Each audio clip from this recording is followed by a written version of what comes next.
Because we share. Because we share. Good afternoon, everybody, and welcome to the Bit Bucket.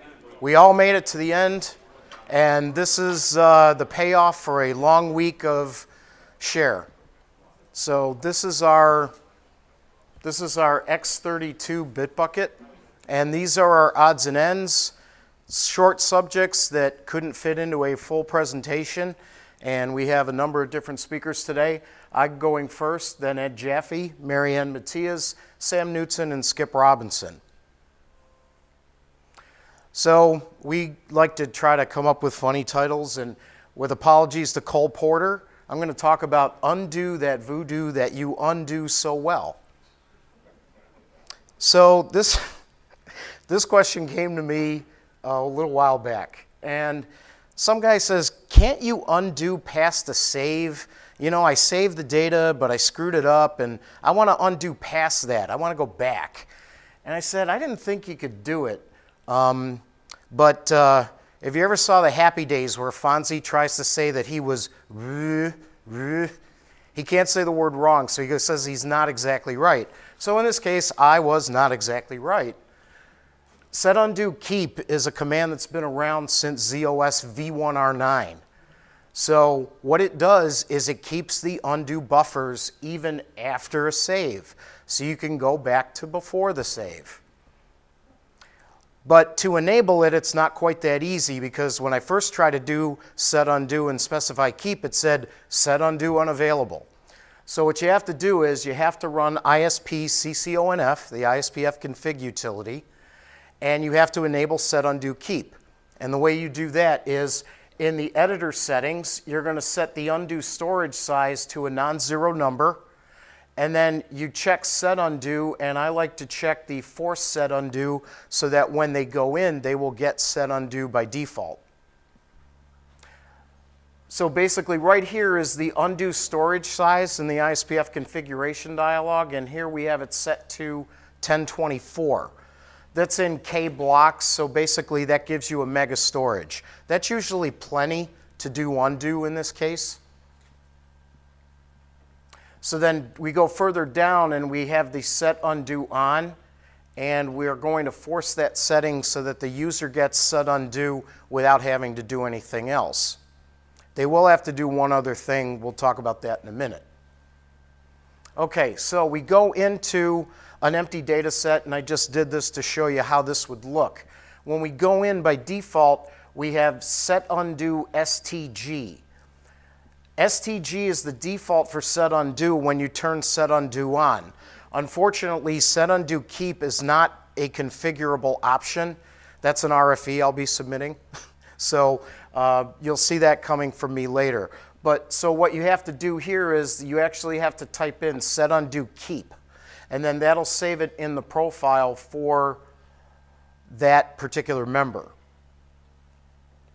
So then now I did the set undo keep. Now I have over here set undo keep in my profile. So now I went in and I just typed in this is the first undo, the second undo, the third undo, and then I typed in a fourth line and said this is the save. So I'm going to do my save on the fourth line. And up here I have member share 125 saved. Okay, now it's saved. Normally if I tried to do undo at this point, I would get the undo not available or no more to undo. I forget the exact message, but basically it would tell me that there's nothing I can do here. But I type in undo and I go back one level. So now I've undone past my save point. I thought that was pretty cool. So now I'm at the third undo, and I do undo again just to show you that I didn't fake it. And now I'm at the second undo. Now, people asked me earlier this week, do you have a redo function? Not yet. That'll be another RFE. So we are working on that one. Okay? So with apologies to Bob Dylan, I'm going to call this my back page datasets. This question keeps coming up on IBM main over and over. Is it okay if my page datasets are over 30% full? No, no, no. 1,000 times no. a lot of people seem to think that this is an old rule of thumb and that there's a new rule of thumb that says you can go past 30 and it's not going to hurt you from a performance standpoint, but nothing could be further from the truth.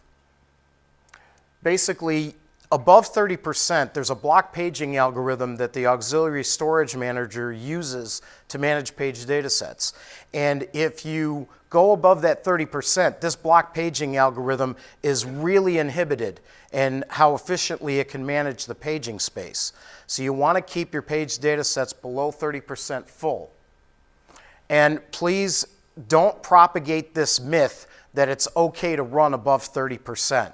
I actually have gone into shops where I've seen 35, 40%, and the sysprog thinks that that's A-okay. And I double-checked this with the guru, so if you don't want to believe me, please believe my good friend, the gentlelady from the state of Florida, Cheryl Watson. Cheryl basically looked this over, and she basically signed off on everything that I'm saying here, so I couldn't think of a better authority to go to. So since you're going to do this, if you do have a page data set that's over 30%, you want to fix that. And one of the other things that came out of this question on IBM Main was that people either weren't allocating enough page space or they were allocating page data sets of different sizes. And that can tend to cause problems. One of the things that I recommend is that you allocate 2 to 3x your real memory on the LPAR. So for example, now we have like 16 gig, 32 gig, 64 gig. If you got a 32 gig reel, you should be looking, and this is just a bare minimum, you should have a 64 to 96 gig of page space available. And that's only if you're not taking dumps. If you have to take dumps, then you might need even more. So don't undersize your paging environment, especially when you're adding real memory. You want to increase it so that, again, 2 to 3x your real memory is kind of a bare minimum of what you want to run. Another one is you want to allocate all of your page data sets to be the same size, because ASM does not care how big they are. He fills them equally. So if you have smaller page data sets, you can run into that 30% threshold earlier, even though you might have larger data sets that are below that threshold. So allocate them all the same size and you can manage it a lot better. You're talking about locals, right? The question is, are you talking about local page data sets? Yes, I am talking about local page data sets. For PLPA and CSA, this is not an issue. PLPA and Common, I should say. It's not an issue. PLPA, it's not unusual to see that run at 100% or a very high percentage. That's a good question, Gordon. Thank you. Yeah, this is for local page data sets. Basically, you want to prevent those smaller page data sets from hitting that 30% threshold and getting you into trouble. Because once one data set goes into that 30%, the ASM block paging algorithm is inhibited at that point. And ASM, again, doesn't care about the smaller page data set. He's not going to allocate based on the number of slots.